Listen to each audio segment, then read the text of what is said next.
né? O Monte Moriá, por exemplo, é onde estava construído o Templo de Salomão, que é onde Abraão ofereceu o filho Isaque em sacrifício a Deus, e mais tarde, o Abraão é de 2000 a.C., e nós estamos falando de Salomão, 900 e pouco antes de Cristo, quando ele constrói o templo, é construído no Monte Sião. Vamos dizer, quase 1000 anos, né, depois da experiência de Abraão, o templo de Salomão é construído exatamente no mesmo lugar, no Monte Moriá. É um monte também bastante importante. E aqui fala então do Monte Santo de Deus e fala da cidade de Deus.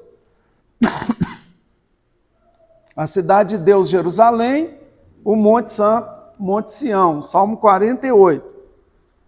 Verso de número 2, e aí diz no 1, né, que ele é digno de louvor, que ele é grande, que ele é elevado e muito digno de ser louvado, o eterno Senhor, o tetragrama sagrado, Deus Santo. Verso 2. Belo e imponente é o Monte Sião, a alegria de toda a terra para os lados do norte, a cidade do grande rei. Esse verso 2, ele então fala da beleza do Monte Sião, ele vai falar da cidade do grande rei, que é Jerusalém, onde fica Sião, o Tzion. Só que essa tradução para os lados do norte, ou sobre os lados do norte, ela não faz muito sentido. Por que ela não faz muito sentido? Porque o Sião é no sul, Jerusalém é sul, é o sul de Israel. O Monte Sião em Jerusalém, então ele está mais para o lado do sul do que do lado do norte. Tem um... Pois não, irmão. Pastor, tem alguma coisa a ver com a onipresença de Deus ali? Poderia ser um lugar onde ele se apresentava? O senhor está falando do quê? Certo, mas fala um pouco mais para eu entender melhor o que o senhor... Quando fala desse lugar, é o lugar da presença de Deus. Sim. E você fala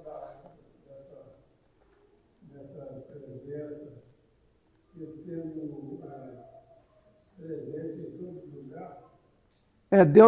Deus não está em todo lugar, né? Existe uma doutrina que diz que tudo é Deus, chamado panteísmo. Então, não é que Deus está em todo lugar. Deus está no lugar onde precisa dele, onde ele é, onde alguém o busca. Ele é onipresente nesse sentido. Ele pode estar em 2 lugares diferentes ao mesmo tempo, até porque ele é grandioso, ele é muito grande. Então ele pode, isso é tranquilo para Deus. Quando fala que é o monte de Deus, que é a cidade de Deus, não é só a questão da onipresença, é a questão de Deus fazer questão de estar ali, de visitar o seu povo, de receber adoração, de receber o louvor. O templo funcionava nessa época, né, o templo de Salomão, nessa região. Então está tudo interligado. A presença de Deus, sim, a onipresença, ela dá essa condição dele estar onde precisa que ele esteja e em vários lugares ao mesmo tempo. Entendeu? O que eu estou comentando aqui, que é a expressão para o lado do norte ou sobre os lados do norte, é um texto que não faz justiça à localização do Monte Sião. O Monte Sião é no sul, não é no norte. Então, o que a gente percebe? Que houve aqui uma tradução de uma palavra que significa norte, que é a palavra tsafon, que em hebraico, que se parece inclusive com a palavra Tzion. Tem uma sonoridade parecida, Tzion, Tsafon. Então são duas palavras muito parecidas. E na verdade o Tsafon é um outro monte. É um outro monte. É um monte no norte, esse é do norte. A palavra Tsafon significa norte, mas é o nome de um monte que fica no norte. Por isso, em hebraico, quando você fala norte, sul, leste, oeste, é muito concreto para eles. O homem da Bíblia, quando falava norte, estava falando do monte Tsafon. Quer dizer, então a pessoa estava indo em direção à Síria, para o monte Tsafon, então ele sabia, eu estou indo para o norte. Quando fala sul, em hebraico, é Negev. Negev, na Bíblia, em português, a gente lê Negeb, né? Lembra o deserto do Negeb. Quer dizer, é o Negev, em hebraico a pronúncia, Negev, em português, Negeb. Quem está indo para o Negeb, para o Negev, está indo para o sul, para o sul. Então, ele fala, estou indo para o sul, quer dizer, estou indo em direção ao deserto do Negev. Estou indo para o norte, eu estou indo em direção ao monte Tsafon, lá para o lado da Síria. Quando falava, estou indo para o mar, em direção ao mar, significa que ele estava indo para o oeste. Então, o oeste em hebraico é em direção ao mar Mediterrâneo. E quando dizia que estava indo para o leste, estava indo em direção ao nascer do sol. Então, era muito concreto. A pessoa via onde que o sol nascia, ele está indo em direção ao leste. Ele indo para o Monte Tsafon, na região da Síria, no norte de Israel, ele está indo para o norte. Indo para o deserto do Negev, está indo para o sul. Indo em direção ao mar Mediterrâneo, está indo para o oeste. E para nós é meio assim, norte, sul, leste, oeste, a gente não tem essa referência concreta. Eles tinham uma referência. Então vamos supor que eu diria assim, estou indo para o sul e o irmão Tiago mora no sul. A referência era a casa, a mansão, né, do Tiago, lá no sul. Aí tudo bem, tinha uma referência. Eu estou indo para o norte, aí lá o pastor Márcio mora no norte, e aí tem um comércio lá muito importante, muito conhecido. Aí eu estou indo em direção ao comércio, quer dizer, estou indo para o norte. Em português a gente não tem isso. Irmã Raimunda. Não, porque a minha versão compara os dois irmãos mesmo. Isso, então a irmã Raimunda está levantando, talvez você em casa também tenha percebido na sua versão que não foi traduzido para o lado do norte. Manteve a palavra que em português ficou Zafon, né? Zafon. Pode ler para nós, irmã Raimunda? Então, com a versão que não traduziu a palavra Tsafon, ou Zafon em português. Traduziram, só que está comparando é a altura, entendeu? Seu santo monte, velho e majestoso, é a alegria de toda a terra, como as alturas do Safon. É o monte Sião, ou seja, que como esse monte aí que o senhor falou que é para o norte, Isso. o monte Sião é como a altura desse outro monte. Isso, exatamente. Não foi traduzido. Não traduziu a palavra, aqui em português colocou Zafon, porque a gente não tem palavra com TS. Só existe tsunami, mas não é do português. Tem pizza, que no meio da palavra tem 2 Z's com som de TS, mas nós não temos palavras da língua portuguesa que comecem ou que tenha esse som Tzion, Tsafon. Aí ao invés de colocar Tsafon, Zafon, né? Zafon. Aqui, né? Então, está dizendo aqui que a altura do Monte Sião é como a altura desses. Isso, do Monte Zafon ou do Monte Tsafon em hebraico. Por quê? Na versão do pastor Márcio que ele leu, o tradutor traduziu a palavra Zafon ou Tsafon, porque também significa norte. Ir em direção ao Tsafon é ir em direção ao norte. Quando traduziu, perdeu o sentido. Deixou de perceber que era uma comparação do monte Sion, Sião, com o monte Tsafon, Zafon. É o Zafon e o Sião sendo comparados, e o Sião sendo colocado como um monte mais elevado, mais lindo, mais maravilhoso, que é onde mora Deus. Agora, quem que mora no Monte Zafon? É o Baal. É o Baal. Então, Baal é o deus cananeu. Como que nós descobrimos que era o Baal? Por causa de um texto que foi encontrado, e é maravilhoso esse negócio, quando acha um texto, é um tesouro. Por exemplo, em 1945, lá no Alto Egito, num lugar chamado me fugiu o nome agora, mas no Alto Egito, em 1945, foram encontrados vários textos antigos, evangelhos, apócrifos, textos interessantes. Em 1947, já em Israel, na região do Mar Morto, lá nas cavernas de Qumran, também encontrado textos da Bíblia do Antigo Testamento todo, praticamente só tinha o livro de Esther que não encontraram, mas de todos os livros da Bíblia, fragmentos, textos completos como Isaías, mais de um manuscrito, então, muito maravilhoso. O que acontece? Foi encontrado um texto chamado Épico de Baal, e no Épico de Baal diz que Baal mora no Monte Zafon. Então, as traduções depois do Épico de Baal já não traduzem mais os tradutores a palavra norte como norte, mantém como Zafon ou Tsafon em hebraico, porque entendeu que era uma comparação do Deus Baal com o Deus de Israel, com o Monte Sião, onde morava o Deus de Israel, simbolicamente, e o Monte Zafon, onde morava Baal. Vocês já viram, lá no Épico de Baal, diz assim, que Baal cavalga as nuvens. Vocês lembram de algum texto parecido na Bíblia, no Antigo Testamento, na Bíblia hebraica, que fala de alguma coisa de nuvem e Deus? Ele vem sobre os montes, né? Nós temos lá que Deus, ele... Lá no Antigo Testamento, né? que ele viaja nas asas do vento, não tem? Temos a expressão de que as nuvens são o que de Deus? O pó dos pés de Deus. O que está dizendo com isso? Se Baal usa as nuvens para cavalgar, eu quero dizer para vocês que nuvem para o Deus Criador são pó, como o pó nos pés de Deus.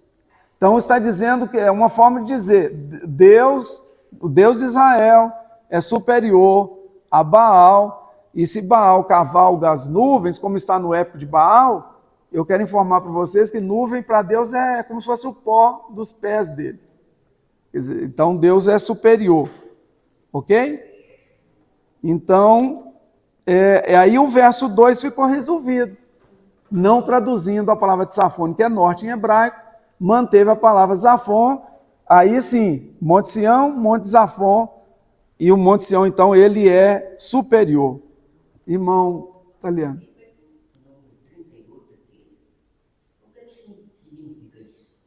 Como que é, irmão? O número 38 aqui no verso 2, formoso de 38 com 38 aqui. Deve ser algum erro de impressão. Deixa, a irmã vai olhar aí, irmã. Ver o que aconteceu com a Bíblia. Ficaria, então, a tradução mais adequada do Salmo 48:2. É o que a irmã Raimunda leu, vamos pedir para ela ler de novo, deixa eu só resolver o problema ali da Bíblia do irmão, parece que... E tem alguma coisa depois, uma palavra? Não, tem sim. Formoso de, aí tem 38, aí escrito assim, sítio e alegria de toda a terra. Que geralmente, às vezes tem um númerozinho com nota de rodapé, né? Não é nota de rodapé, não? Sim, é nota de rodapé. Aqui, ó, porque vai explicar aqui embaixo, elevação.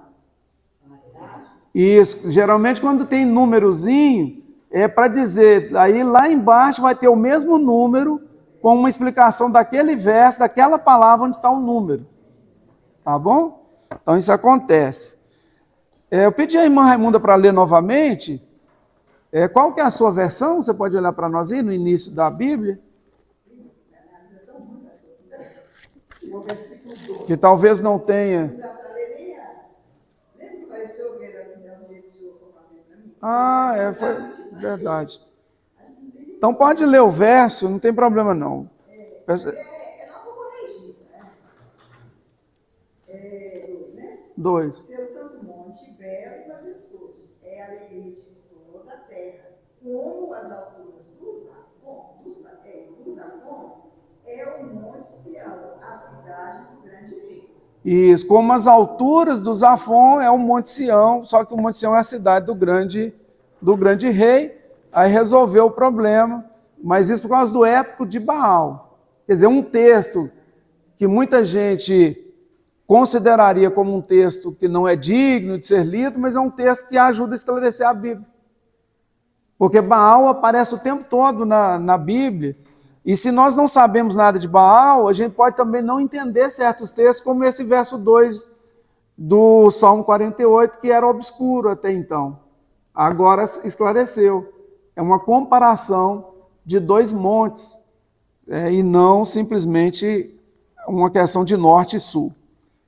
Verso 3, aí eu estava dizendo dos manuscritos encontrados, geralmente se perde muito quando encontra, porque eles são muito antigos, e se você abre o vaso onde está um manuscrito antigo, ele pode virar pó, se você encostar nele, que é muito antigo, ele estava ali protegido, numa temperatura ambiente ideal, e se você tira dali, corre o risco de perder, se você toca. Além disso, esse de 1945, por exemplo, lá no Alto Egito, encontrado por um garoto árabe, o que acontece? A primeira coisa que a mãe fez foi queimar um monte deles, usar como para acender o fogo. Quer dizer, então, jogou muita coisa, um tesouro fora, porque achou que era um papel, uma coisa qualquer, um papiro, um pergaminho, não deu valor, não sabia o valor desse material. E aconteceu também com os manuscritos do Mar Morto, muita coisa se perdeu, mas alguém, percebendo aquele material, aí conseguiu salvar o restante, e era muita coisa. Verso 3. Deus é conhecido nos seus palácios como um alto refúgio. Isso, então lá no Monte Sião, Deus é conhecido. Então, um alto refúgio, um lugar de segurança. 4. Veja, os reis somaram forças e juntos avançaram contra ela. Aí já está falando de batalhas, né, contra Sião, contra Jerusalém. Jerusalém passou por muitas batalhas. Verso 4, 5.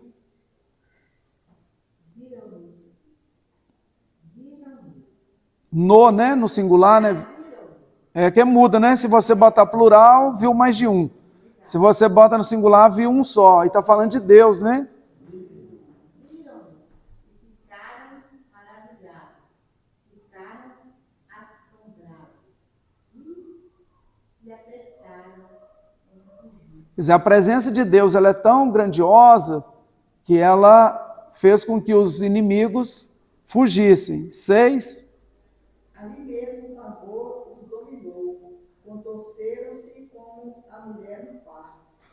É muito legal essa comparação da dor, da pior das dores. A Bíblia apresenta a dor do parto como a pior das dores. Então não fala de dor de dente, dor de cabeça, nem enxaqueca, que é horrível. Dor de dente também é uma coisa terrível. Fala aqui da dor do parto. Quer dizer, é uma forma também de valorizar a mulher, é uma verdade mesmo, e valoriza a mulher. Não falou de uma dor que o homem sente lá na guerra, que perdeu um braço. Não foi uma dor de perder um braço ou uma perna na guerra, ficar mutilado. É a dor do parto. Se você procurar sobre dor na Bíblia, a pior dor que vai aparecer vai ser considerada a dor do parto. Quer dizer, eu, graças a Deus, nunca tive essa dor, nunca vou ter. Nem se eu quisesse ter, né, passar por isso, eu não conseguiria, porque Deus não me fez com essa condição. Mas Talvez alguma irmã que já passou por isso possa falar se dói mesmo, né? E se dói muito, né? Se foi para cesárea, não, aí não. Parto natural, alguma de vocês?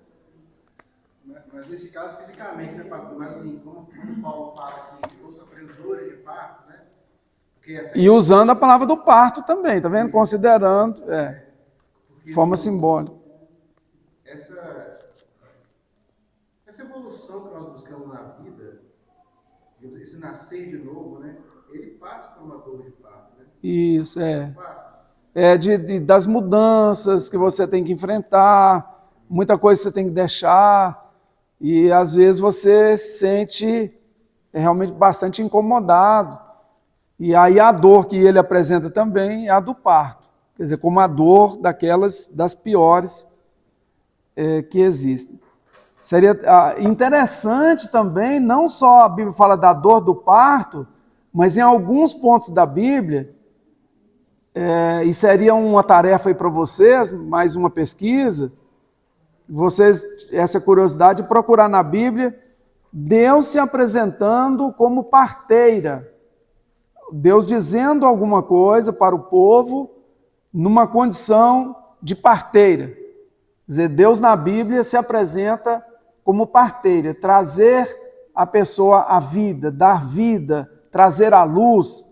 E Deus, então, se apresenta em alguns pontos na Bíblia como parteira. É algo interessante, quer dizer, ele usa a figura da parteira, assim como o salmista que usou a figura da dor do parto, para dizer que é a pior das dores, falando dos inimigos. Eles sentiram tanta dor, se contorceram tanto, só com a presença de Deus. E aí a gente continua no verso 7. Tu quebras naves de Tarsis como vento oriental. Isso, basta um vento, um sopro de Deus para os navios se despedaçarem. E você falar de navios de Tarsis, quer dizer, navios poderosos, quer dizer, um vento de Deus destrói. O vento oriental, ele queima, sabe? Quer dizer, aquele vento que Jonas passou por ele, que queimou a boboreira, é esse tipo de vento. É um vento que às vezes a Bíblia traduz um vento calmoso oriental, mas esse calmoso aí, ele dá uma falsa impressão, porque ele é um vento, de certa forma, destrutivo, assim, que queima, um vento meio terrível. Verso 8. Como ouvimos, assim vimos, na cidade do Senhor dos Exércitos, na cidade do nosso Deus, Deus a confirmará para sempre. E vem uma palavrinha-chave aí, que não aparece em todos os salmos, em todas as Bíblias, a palavra selá. Então esse selá aí, ele divide esse salmo em duas estrofes. Então a primeira estrofe vai até o verso 8, a segunda estrofe do verso 9 ao 14. Então é bem interessante. Mas vocês perceberam aí nesse verso 8 duas coisas muito interessantes?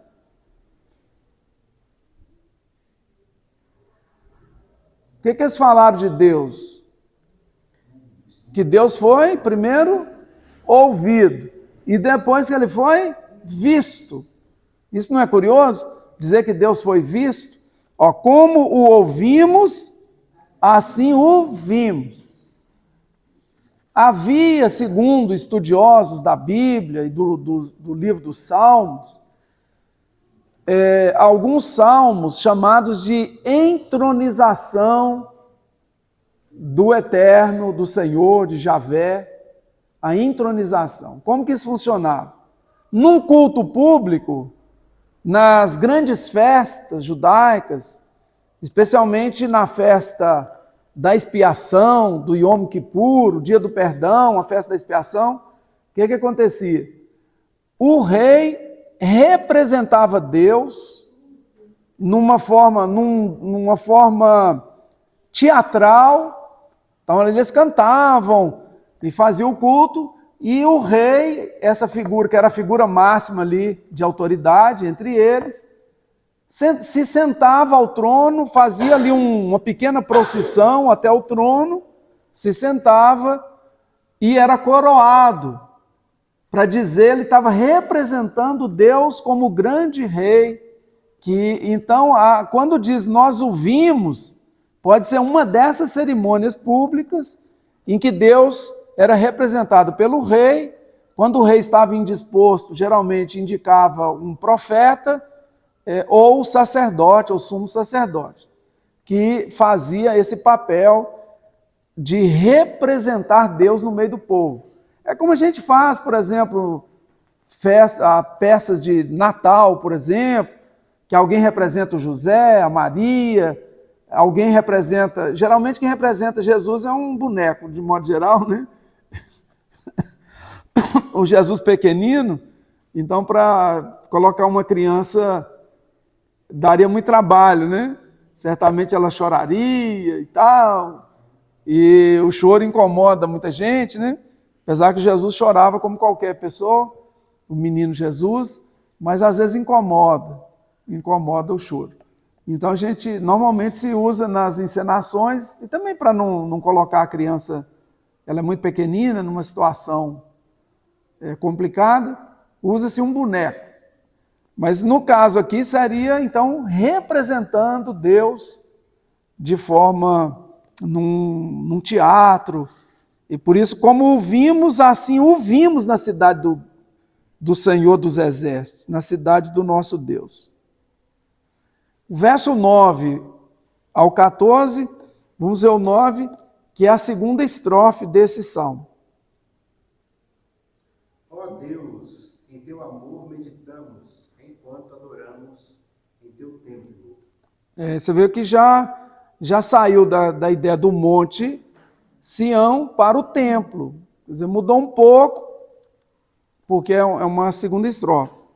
Nos lembramos, né, da tua misericórdia, do teu amor, da tua graça, da tua benignidade, que a palavra, ela é traduzida assim, a palavra Hesed.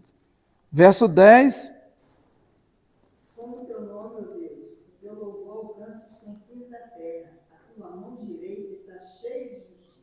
Está dizendo que louvar o nome de Deus é igual louvar a Deus. Quem respeita o nome, respeita a pessoa que carrega o nome. A palavra nome em hebraico significa fama, reputação. Então dizer o nome, quando Deus diz o nome, Ele está falando da sua fama, da sua reputação. Quando você louva o nome de Deus, você está louvando Deus. E Ele é justo, é o rei justo. Verso 11. Alegre-se o nome de Sião, alegre-se as filhas de Judá, por causa dos teus juízos. Isso, as filhas de Judá, Jerusalém está nessa região de Judá, então está falando dos habitantes, de modo geral, mas tomou aqui, quando fala, por exemplo, a filha de Sião, geralmente está falando de Jerusalém. É uma forma de dizer Jerusalém. 12. Percorram Sião, contornando-a, contem as suas torres. 13. Notai bem o seu antemuros, observai os seus palácios, para que todo narreis a geração seguinte. E o 14, para a gente fechar a estrofe, segunda estrofe e o salmo. Que este Deus é o nosso Deus para todo sempre. Ele será o nosso guia até o fim. E até o fim aparece a palavra morte. Morte, que na Bíblia da irmã traduziu como fim. Só que a palavra morte, ela tem também uma outra possibilidade aqui, que ele nos conduzirá, já que está falando de Zafon, que é onde mora o Baal. O Baal, ele enfrentou, no épico de Baal, ele enfrentou o mar, que era uma divindade, Yam, que para os gregos é Poseidon, e para os cananeus era Yam, o mar. Yam é a palavra mar em hebraico. Ele enfrentou o mar, venceu o mar. Venceu Poseidon dos gregos. O Baal enfrentou o próprio pai dele, que é El, né, ou El, em hebraico, El, a gente fala El Shaddai, né? El Shaddai já é Deus, já é o Criador, mas essa palavra El significa Deus, era o nome possivelmente do pai de Baal. E a mãe de Baal era, tudo indica, Aserá, que era representada pelas árvores. Fala do poste ídolo, que seria a mãe de Baal. Baal é representado pela pedra, mas a mãe dele, possível mãe dele, era representada pelas árvores, por isso muitas vezes cortavam as árvores, chamados postes ídolos, e que eram adorados. O Baal, no época de Baal, ele enfrenta a morte. Esse Deus Mut, ou Mavet, em hebraico. E o que acontece? Ele perde a batalha. E ele morre. E ele fica 7 anos morto. Mas ao 7º ano ele volta à vida. Ele volta à vida. Quer dizer, é como se ele ressuscitasse dentre os mortos. Aí está falando da história de um Deus, do Deus Baal. Baal significa dono, marido, senhor. Em Israel, até hoje, muitas mulheres chamam o marido de Baali. I significa meu, minha, meu. Então, Baali significa meu Baal, meu senhor. Então, até hoje se usa essa expressão. Claro que não as feministas, e não vão dizer Baali para o marido, para dizer que ele é senhor, que também significa dono. É uma expressão antiga, mas tem uma referência com Baal, que significa senhor. Nem todo aquele que diz Senhor, Senhor.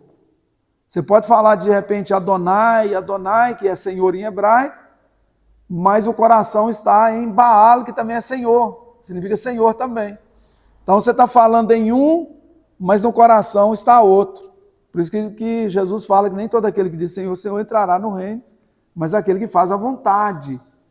Que quando faz a vontade, aí realmente você está servindo aquele Senhor a quem você faz a vontade. Que lembra da história dos 2 filhos. O pai chegou para um e disse: filho, você pode comprar pão lá na padaria para mim? Claro, pai, vou lá comprar o pão. Só que não foi. Aí o outro filho, o pai pediu para ele comprar pão e falou: não, eu não vou. Primeiro ele pediu, o primeiro falou que não ia. Aí ele pediu para o outro falou que ia. Só que o que falou que ia não foi, e o que falou que não ia, se arrependeu e foi. Jesus pergunta: qual dos 2 fez a vontade do Pai? Foi aquele que falava, que acontecia, era aquele que orava na igreja, aquele que ia aos cultos, ou aquele que fez a vontade do Pai? Foi o que fez a vontade do Pai, aquele que falou que não faria, mas fez. Ele se arrependeu. Quer dizer, o que se arrepende de verdade, ele serve. Ele não vai ficar só dizendo Senhor da boca para fora. Essa é a lição. Então, aqui uma possibilidade de tradução, um tanto mais remota, mas é possível, é que ele será o nosso guia contra essa divindade chamada morte, que matou inclusive o Baal.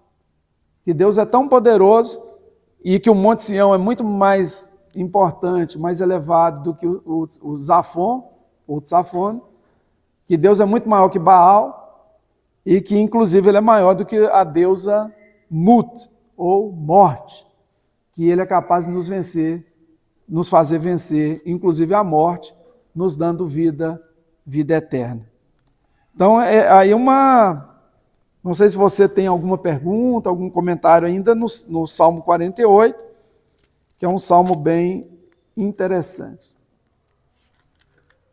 No próximo encontro, se Deus nos permitir, eu gostaria, a gente ainda tem uns minutos, eu ainda vou falar sobre os tipos de instrumentos que se usava na época da Bíblia, mas vamos pensar, quero falar um pouco sobre os salmos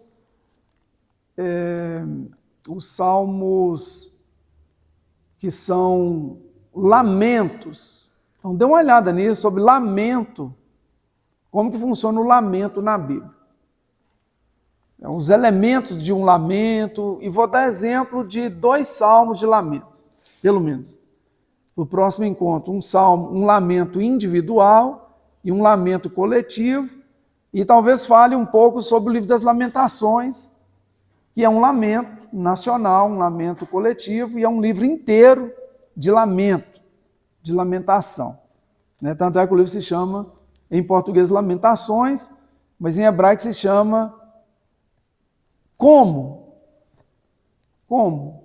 Quer dizer, como que aconteceu isso tudo com a gente? Como que estamos nessa situação? Como que isso foi possível? O livro se chama Como? O livro das Lamentações na Bíblia hebraica. Ok? Instrumentos musicais. O que vocês imaginam sobre instrumentos musicais que acompanhavam os salmos? Na Bíblia se usa todo tipo de instrumento, eles tinham restrição ou restrições a instrumentos musicais. Por exemplo, eles usavam sopro, mas não usavam percussão, usava instrumento de cordas, mas não usava sopro, ou eles usavam todos os tipos de instrumentos, de percussão, de sopro e de cordas. Então, vamos ver um pouco disso. Um dos instrumentos, alguém abre aí Salmo 68, 25. Salmo 68, 25 aparece um instrumento aí. Está dentro do que o Tiago falou. Se fala instrumentos altissonantes, é todos, pastor, ou não? Normalmente, esses instrumentos têm a ver com percussão, o tipo de sons que eles produzem. Então, de alto som, né? Então, Englobaria todos? teria, não todos os instrumentos, mas talvez instrumentos de percussão, os mais de percussão, que são mais estridentes às vezes. Então, 68, 25.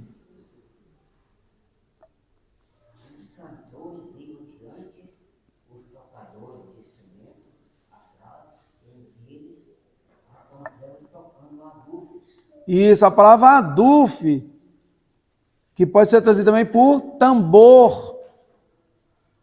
O tambor, por exemplo, usado aqui num culto a Deus, e as mulheres tocando tambores, adufes. É bastante interessante. Em hebraico, esse instrumento se chama tof. Tof. O próprio, esse nome tof, em hebraico, vem do verbo tafaf. Eu não sou músico, então não tenho assim, propriedade para falar. O Tiago, por exemplo, é músico. Mas eu percebo na palavra tof, do verbo tafaf, uma certa sonoridade da própria percussão. Você pensava, se você repetir aqui tof, tof, tof, você lembra um instrumento de percussão, né? O próprio verbo tafaf, quer dizer, tá e fa, tafaf, né? Que é o verbo, tafaf, tof, tof, tof. Parece que ele emite um som, o nome representaria o som que o instrumento produz.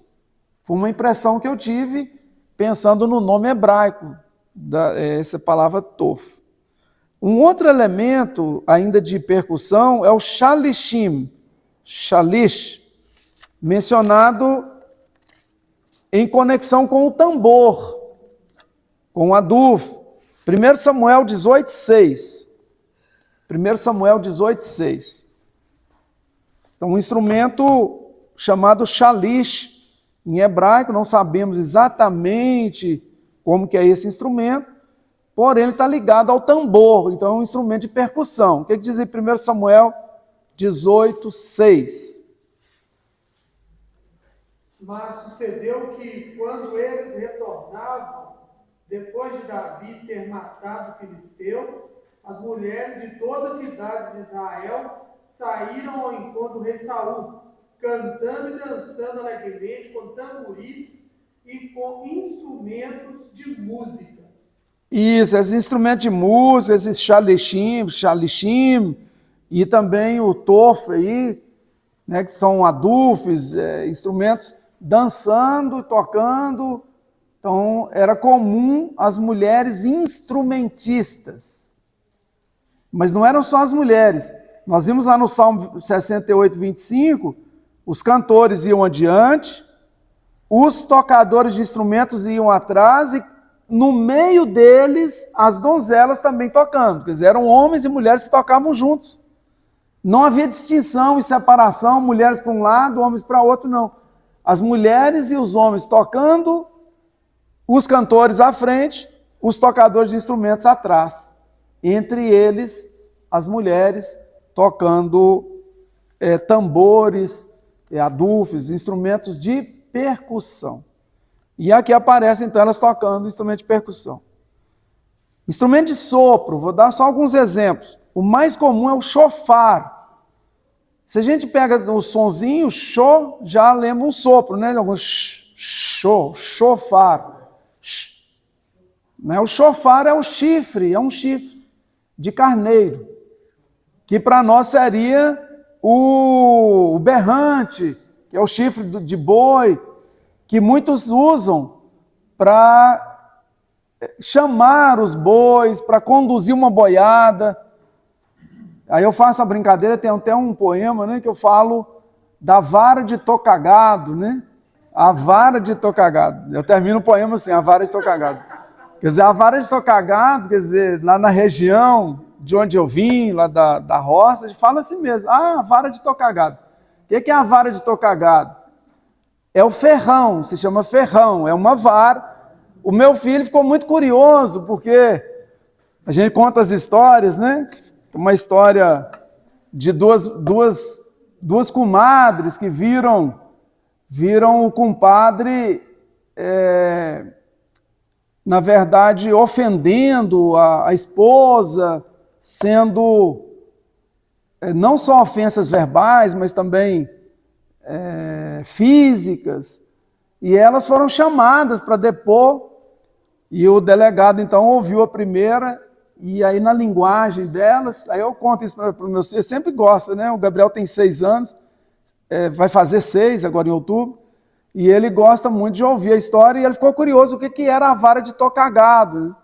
E aí eu fui mostrar para ele na internet que era o ferrão, uma vara que tem uma ponta, e aqui para você guiar o boi e tal, dar umas ferroadas no pobre do boi. É a guiada, né? Aí a historinha é assim, aí a comadre disse pro delegado, comemos fumo, eu caminho com o de cadela, encontramos com o padre dando a comadre, cavalo e tô cagado. Falemos com ele, nem fedeu. Né? Então, eu caminho com o de cadela, quer dizer, eu estava com a minha e a comadre com a dela, falando de uma roda de fiar que elas estavam levando, uma roda de fiar. Encontramos com o compadre dando na comadre, dando é batendo. Quer dizer, encontramos o compadre batendo na comadre, com a vara e tô cagado, né, com o ferrão, com a vara de tocar o gado. Falemos com ele, nem fedeu, nem fé, nem assunto, nem não deu atenção, ele deu. Então nem fedeu, nem fé ele deu. É uma linguagem que entre essas pessoas elas se entendem, como a poiquinha vermelha da comadre Injeca, que pulou a cerca de bambu em Prialo, foi comer maigaça beirando o córrego, pertinho do sangue. Né? Qual que é o seu aniversário? Meu aniversário é o dia que matei uma poiquinha vermelha, é o aniversário, quando que nasceu, não sabia direito a data, eles geralmente colocavam datas, não tem isso? Às vezes 1 ano, 2 anos depois que registrava o menino, quando que nasceu o menino? Ô mulher, você lembra, né? Quando matei uma poiquinha vermelha. Então, então o que acontece? Lá na Bíblia, era comum, assim, as pessoas se divertiam, aí o rei teve uma grande vitória, vamos dançar, vamos contar as histórias e tal. Então o chofar é a vara de tocar gado, não é a vara de tocar gado, né? É o berrante. Tocar gado. Então não é. Aí o chofar, que é o chifre do carneiro, a gente lembra do chifre, para nós que é o chifre do boi, que faz o berrante para tocar o gado, ajudar o berrante, ajuda o tropeiro a conduzir a boiada. Hoje em dia tem pouco isso, né? Agora leva em caminhões, já não tem mais essa. Mas existe a festa do tropeiro. Aqui em Minas Gerais é bem forte a festa do tropeiro. A palavra chifre é keren. Vamos ler o Salmo 47:6, que aparece esse instrumento, né? Ele aparece na Bíblia. O chofar é muito importante, porque ele dava comando na guerra, ele era um instrumento. Então, se você tinha o repique, dependendo de como você tocava, estava comunicando uma coisa, tocava diferente, já comunicava outra. Vamos ficar em paz aqui no acampamento, por esse toque aí, o inimigo não está perto. Aí, com esse toque aqui, o inimigo está chegando, aí se preparava correndo para a batalha. Quer dizer, o toque do chofar, além de ser usado como um instrumento de culto para adoração, simbolicamente como chamando Deus e glorificando a Deus, também ele acontecia para as batalhas. Lembra que Paulo fala, se você der sonido incerto, como se preparará a pessoa para a batalha? Está falando dos instrumentos, especialmente do chofar, desse instrumento que dava o comando para a batalha. O que diz em Salmo 47:6?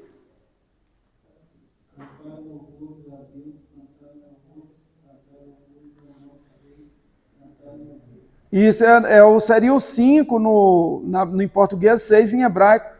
Deus subiu com júbilo, o Senhor subiu ao som de trombeta. Às vezes é traduzido como trombeta. Deus subindo ao céu ao som de trombeta. Você está entendendo? Então, era um instrumento importantíssimo, envolvendo Deus aí nas batalhas, e Deus se despedindo do povo ao som de júbilo, ao som da trombeta. O Tiago, eu sei que ele toca um instrumento que é de despedida, né? É um instrumento que a pessoa partiu, e geralmente no meio militar, né? Sim. A corneta. É uma corneta. Toque fúnebre. Um toque fúnebre. De silêncio. Isso, que chama a reflexão, a contrição. Quer dizer, é um instrumento que, se você escutar lá no quartel, pode saber que morreu alguém, né? Ela indica. E poucas pessoas tocam, né, esse instrumento. Talvez até por uma questão talvez de medo da morte, algum receio. Pode ter isso também. A questão tem gente que você nem pode falar a palavra morte, não pode nem falar em certas doenças. Aquela doença, nem fala o nome. Aí tem os supersticiosos, batem assim, né, da madeira, quando você toca no assunto. Às vezes não gosta nem de falar na palavra morte. E foi uma das minhas experiências que eu mais gostei na polícia, assim, até hoje. Uhum. Eu vi na prática que Salomão está certo. Na morte, o luto, do que no banquete. Porque ali você vê o fim de todos os homens, e de todos os lugares que eu frequentei, no momento ali de sepultar uma pessoa, é o momento que as pessoas menos falam bobagens, sabe? Elas pensam muito mais para falar naquele momento ali. Quais serão as palavras? E pouquíssimas pessoas chegam naquele momento e argumentam assim, ó, eu tenho certeza que quem está sendo sepultado está com Deus agora. Sim. Foi raríssimas vezes que eu ouvi, sabe? Raras as vezes, né? Alguém falando com muita convicção, sabe? Muito bem. É bem interessante. Eu quero terminar com um instrumento de cordas. O mais comum é a harpa, também conhecida como lira. Tem a lira, que seria uma harpa menor, e a harpa, que chama quinor, ou nevel.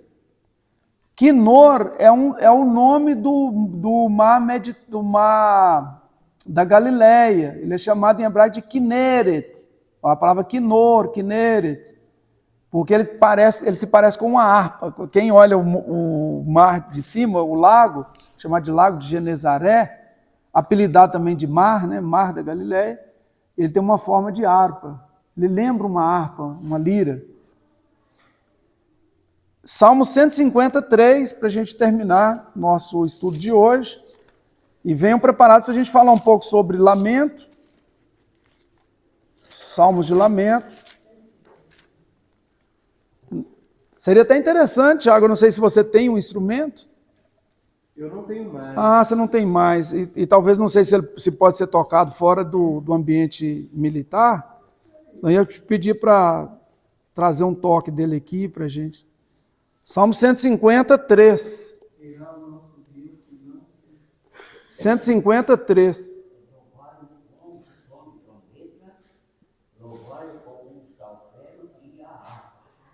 Isso. Então aí apareceu a trombeta, a harpa, o saltério, que normalmente saltério é com salmos. Saltério é uma palavra, e era um instrumento também, mas a palavra psalterium veio a representar também o nome salmos, que em hebraico significa louvores. Em grego, psalmos, aí veio como salmos, é a mesma palavra louvores do hebraico. E depois ficou conhecido também como psalterium, saltério, que era um instrumento e também representava o livro dos Salmos. O saltério é latim? Veio do grego, veio para o latim e para o português.